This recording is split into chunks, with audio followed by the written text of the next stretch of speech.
சாப்பிட்றதுக்கு முன்னாடி என்ன செய்யணும்? பல்லு விளக்கணும். சரி, நீங்கள் கையில் பேஸ்ட்டு ப்ரெஷ்ஷு வச்சுருக்கீங்கல்ல, எப்படி பிதுக்கணும்? கீழே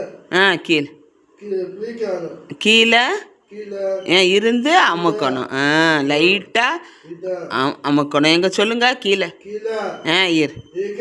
கீழே இருந்து பிது.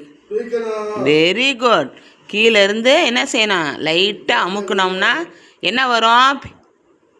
என்ன வரும்? பேஸ்ட்டு வரும். எடுத்து என்ன செய்யணும்? அப்புறம் வெரி குட், வெரி குட். இப்படி தான் பேசணும், சரியா? குட் மார்னிங் சொல்லலை மம்மிக்கு. எதுனாலும் கேட்கணும் என்கிட்ட. கேட்டு மம்மி எனக்கு அதை வாங்கித்தாங்க, இதை வாங்கித்தாங்கன்னு சொல்லணும். ஏன்னா அது கத்தக்கூடாது, புரியுதா?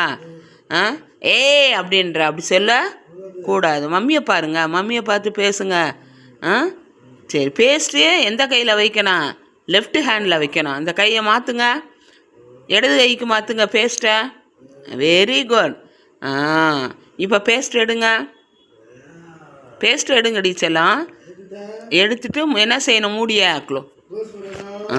க்ளோஸ் பண்ணிவிட்டு பேஸ்ட்டு எங்கே கொண்டு போய் வைக்கணும்? க்ளோஸ் பண்ணிவிட்டு பாத்ரூமில் வைக்கணும். தேங்க்யூ. தேங்க்யூ சொன்னால் நீங்கள் என்ன சொல்லணும்?